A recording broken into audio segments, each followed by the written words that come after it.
Hey guys, my name is Camerani, and welcome back to more Let's Play The Legend of Zelda Twilight Princess HD. In the last episode, we started the Twilight Palace, the Palace of Twilight, with the last real dungeon of the game. Off to a great start here, speaking as usual.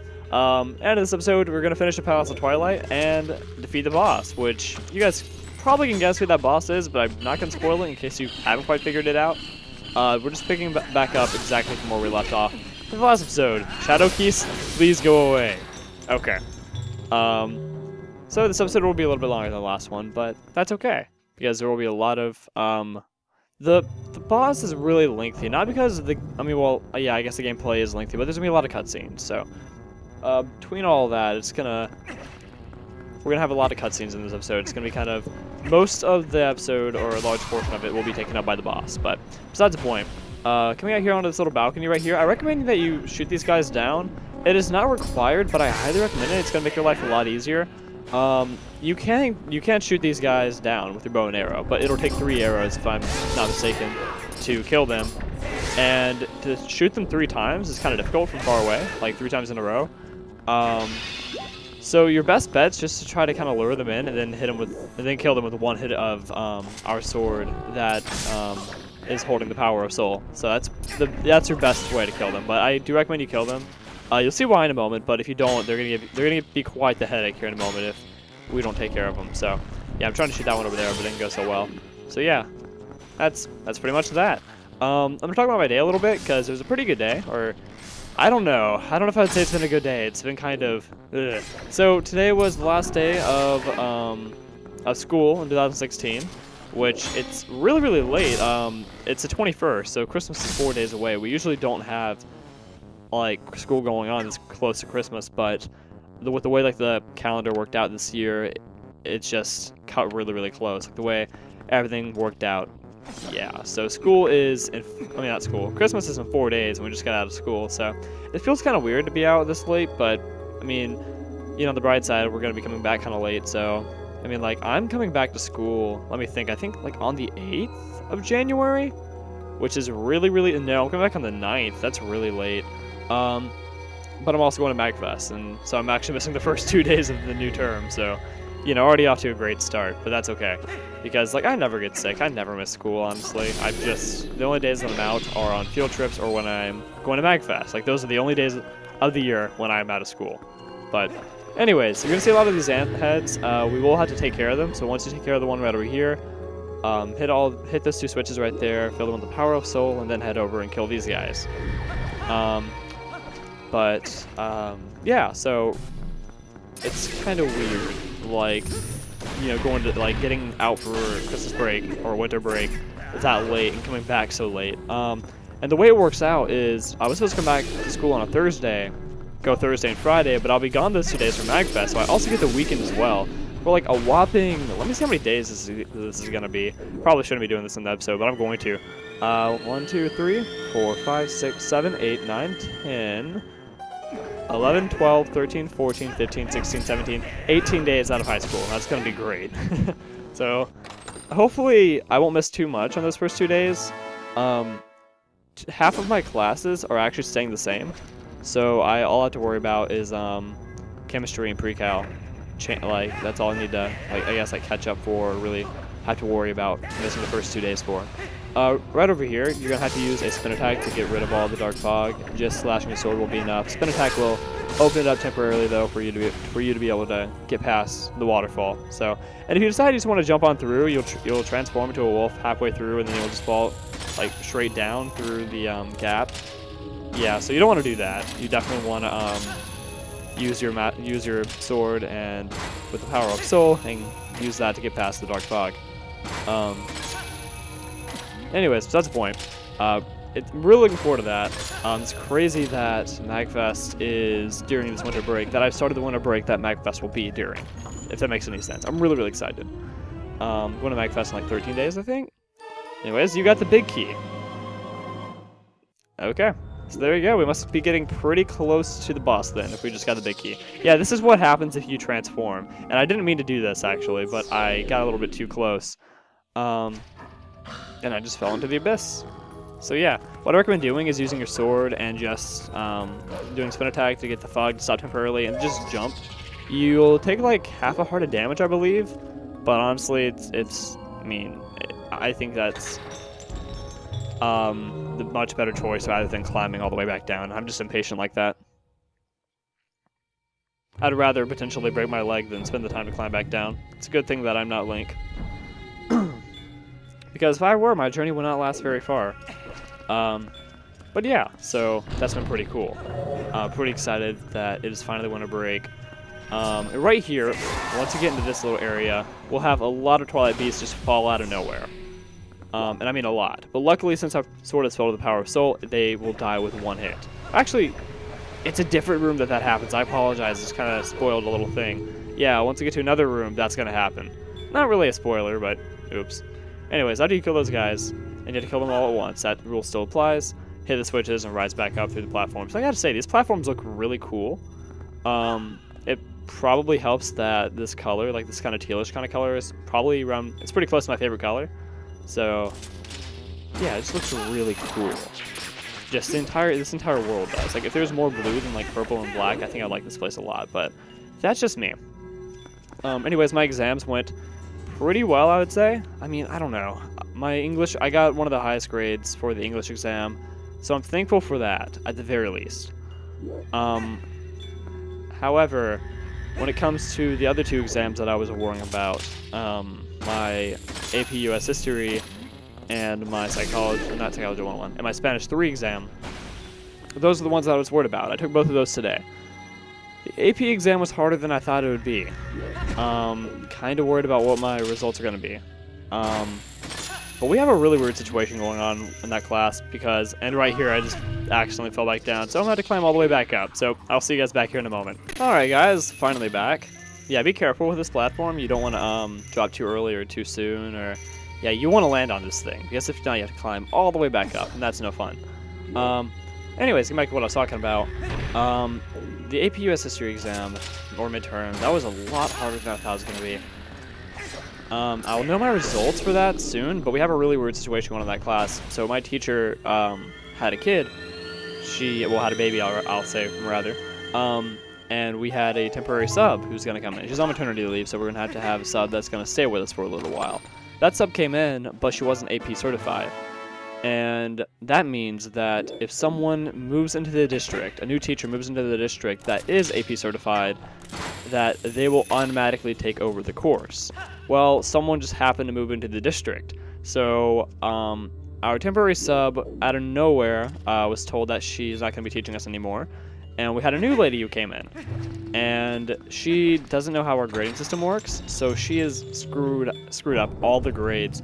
But for me, she's helped my grade, actually. Originally, she accidentally deleted a test grade that brought down my average, like, 5 points. But eventually that was put back in. And then she gave me I got a 100 on a quiz. She typed it in as 100 out of 0. So my quiz average right now is 115, which obviously goes in my final average. So my average went up 4 points, and then she accidentally deleted an assignment, or she put it in a 0 for an excused assignment that I had missed. And I said, hey, you need to put back in the excused mark so this doesn't affect my average. Well, she did, but she accidentally did that for 2 assignments, and I told her, but she can't figure it out. Regardless, my average is a 96 right now, and it should be an 89. And I'm hoping she gets it worked out, because I don't want to get a grade I don't deserve, but if she doesn't, I've done everything that I can do. And, 96 would be nice, but still wanting to get the grade that I deserved, which would be that 89, which I'd totally be okay with, because it would average out with the first quarter grade. Anyways, getting on to gameplay, or cutscenes rather.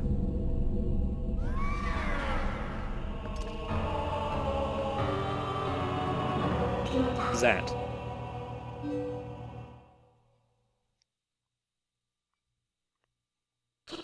Isn't this ironic? Here we are, all thanks to the dark magic curse you placed on Link.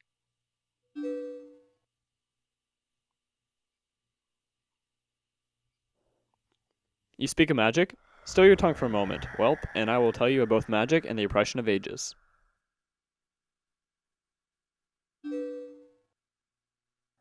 The people of our tribe, a tribe that mastered the arts of magic, were locked away in this world like insects in a cage.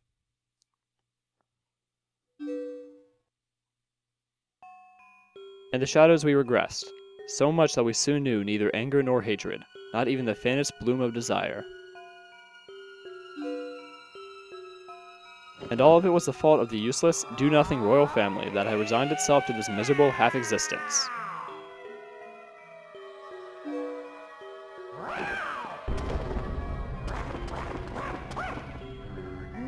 I had served and endured in that depraved household for far too long, my impudent princess.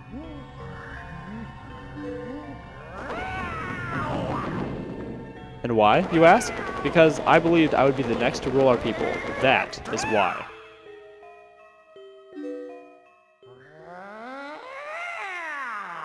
But would they acknowledge me as their king? No, and as such, I was denied the magic powers benefiting our ruler. It was then, in the thrall of hatred and despair, that I turned my eyes to the heavens and found a god.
I shall house my power in you.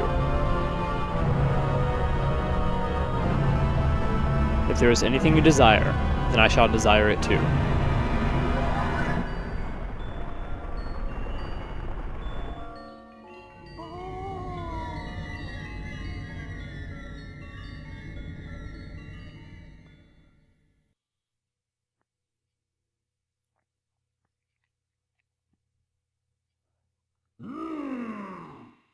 My god has only one wish.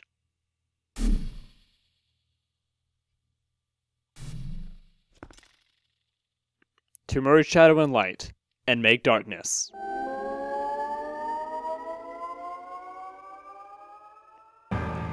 Usurper King, Zant.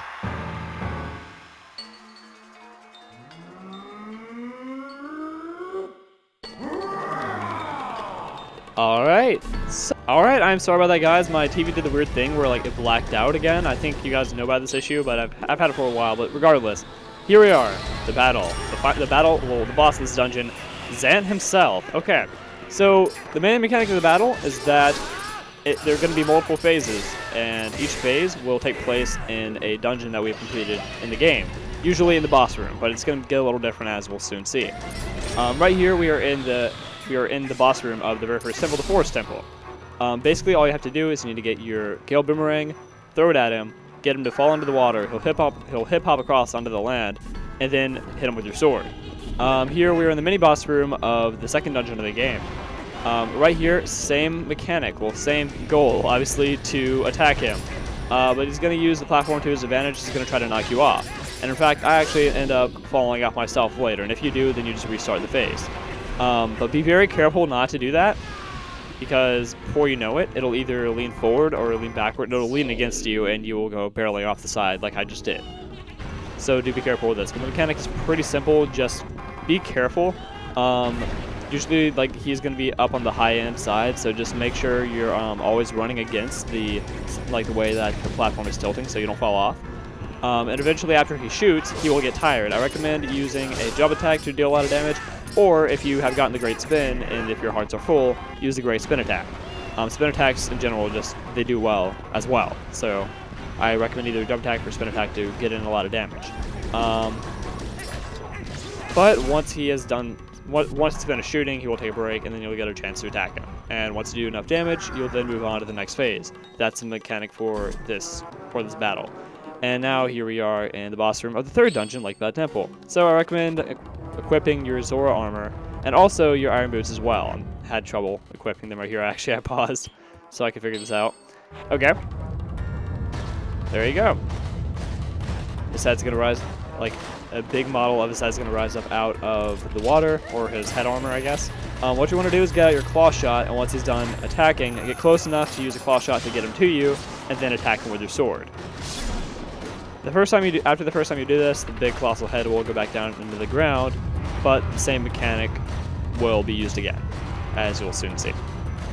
After the head goes down the first time, 4 more heads will arise, and now I have to figure out which one he's going to be in.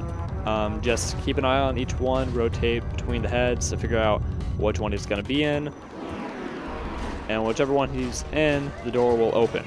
There he is right over there.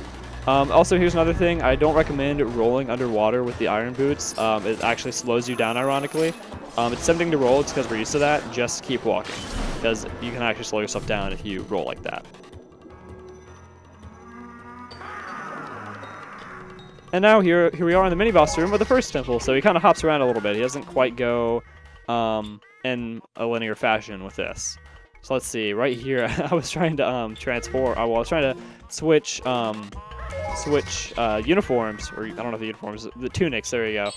Trying to switch clothes, but you can't do that when you're wolf-link form. I didn't mean to do that. Anyways, same mechanic when we fought the crazy baboon. We're just going to want to roll into the totem pole and knock him off and slash him in the butt a bunch of times. Actually, I just realized that the monkey we slashed in the butt a lot of times, and here he still has his butt in the air. So in both situations, we were attacking his butt. So yeah, they really kept it true to the actual mini boss battle. But yeah, same mechanic. You should remember this. It's really easy, and I recommend jump attacks.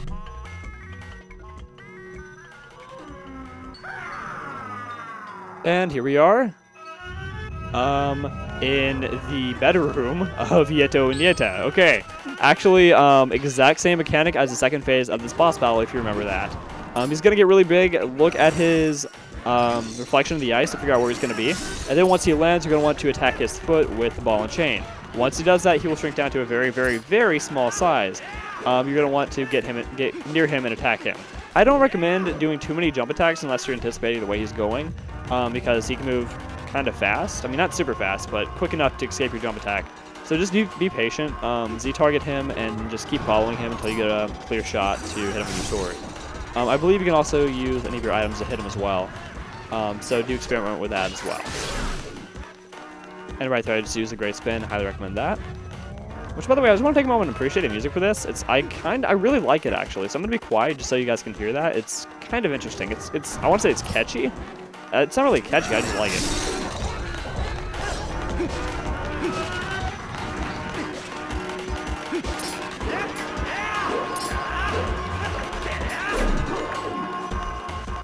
Okay, anyways, done. I just wanted to let you guys listen to that for a little while. It gets kind of catchy. It goes like, duh, duh. It's kind of weird. It just sounds really, really wacky. And I want to talk about that actually for a second. Like, throughout the entire first part of the game, Zant looked like this like really cool, you know, like dark, like cool-headed villain, but like we get here to the end and he seems kind of crazy actually. I don't know, I just always thought that was kind of interesting. It was very, very, very different from how I first perceived him to be. And here we are near the south gate of Castletown, and this is the final phase of the battle. And look, he has swords of his own. He's kind of weird here, as you'll soon see. Yeah, he just kind of aimlessly slings the sword. What you want to do with this is just hold up your shield when he gets really close to you, and attack him yourself. So just as usual, attack him. I was actually explaining the wrong thing because I was expecting him to do a battle mechanic. We'll see right here. Yeah, I was expecting that. That's why I was talking about the shield. Anyways, besides the point. He's going to have 2 main attacks. His first one is going to be to spin out of control like this towards you to deal you some damage. There's not really anything you can do against this attack. You just have to wait until he's done. And once he is done, he will be dizzy, and then you'll want to deal him a lot of damage. I recommend spin attacks. He has 2 main attacks, a spin one, and this one right here. This one right here where he goes, gak, gak, gak, gak, and tries to chop you up with the swords, with that one, you can actually attack him, and you can do something with that. But with him just randomly appearing and spinning into you out of nowhere, there's not much you can do with that, and it's quite frustrating, actually. So what I recommend doing is kind of staying to, like, one end of, I want to call it the arena? I don't know. Of this area.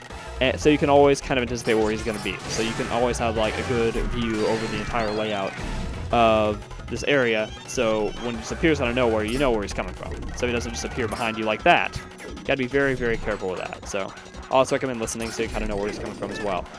Right here, it's really hard to move out of his way. It's a pretty good attack, so let's see. And he won't get dizzy every time that he does that. Sometimes he'll just disappear and he'll do the same attack again.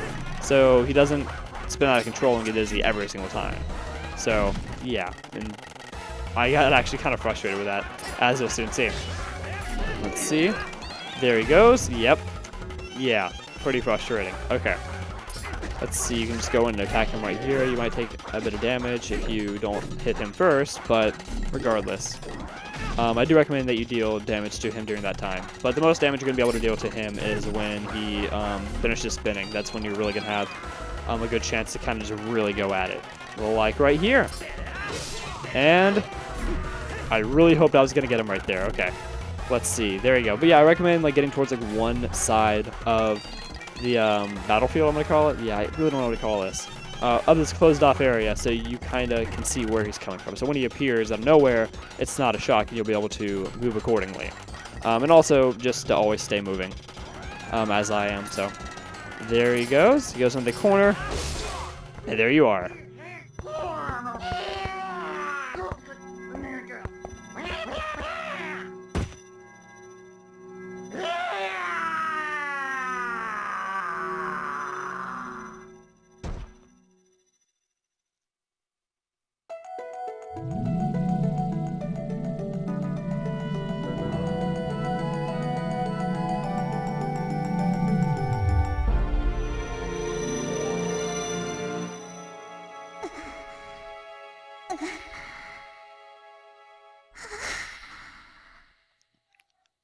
You traitors!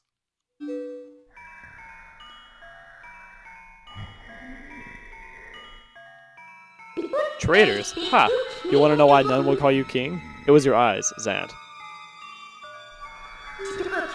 All saw it, the lustful eyes burning in your pupils.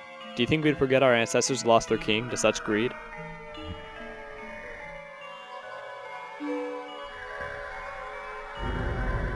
Midna. Foolish Twilight Princess, the curse on you cannot be broken. It was placed on you by the magic of my god. The power you held as leader of Twilight will never return.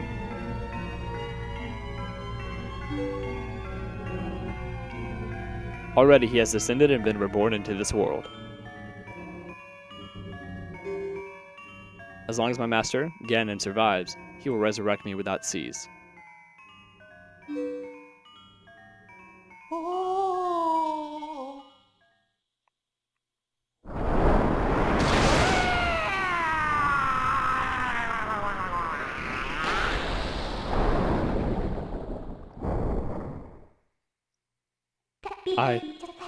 I use just a fraction of the power that's in me now.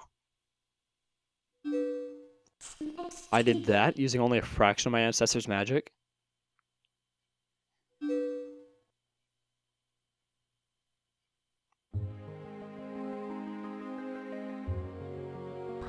Link, now is the time. We must save Zelda.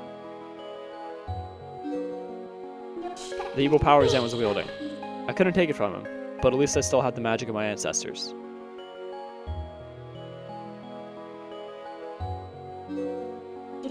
With it, I can return the cherished power Zelda bestowed upon me.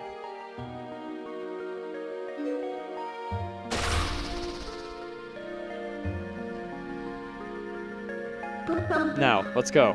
Princess Zelda is waiting.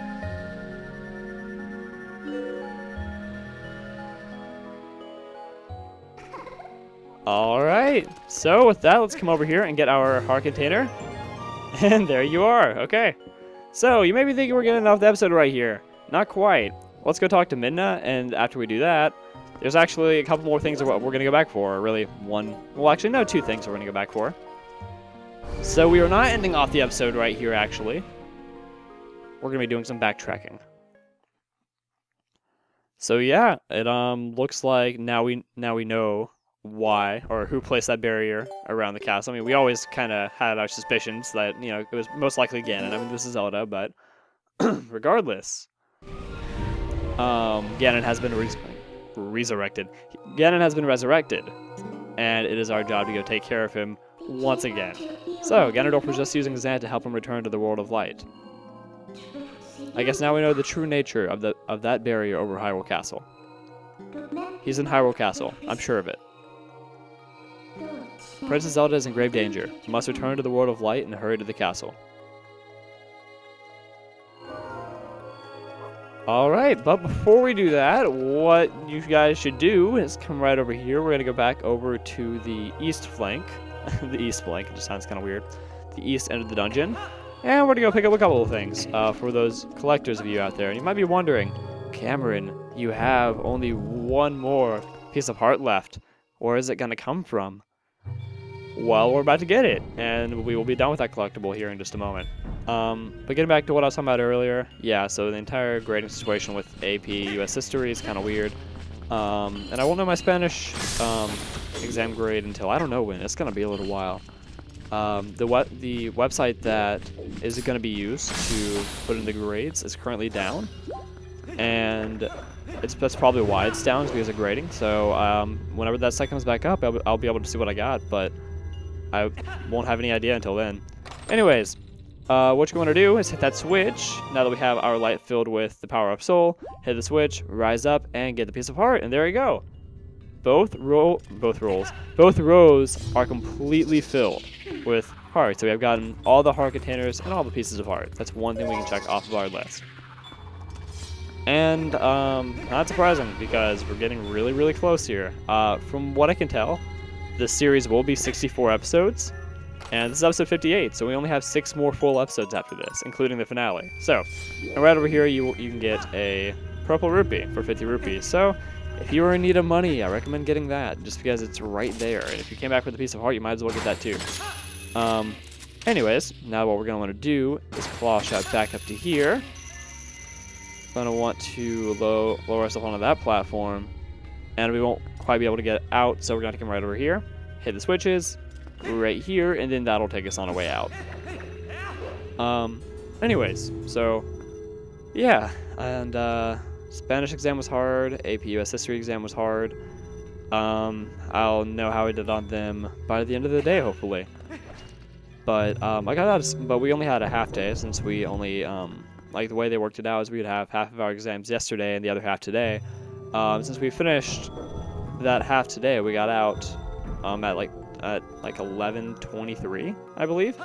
So yeah, we finished early. That was kind of nice. Anyways, I think just hit my microphone. I think it's time to end off the episode, because we're getting kind of close to the 30-minute mark, which I try to keep it under, and we're done for the episode. So next time, let's play The Legend of Zelda: Twilight Princess HD. We will return to the world of light, and we will continue on from there. So thank you guys for watching, and I'll see you guys back here next time. Goodbye, guys.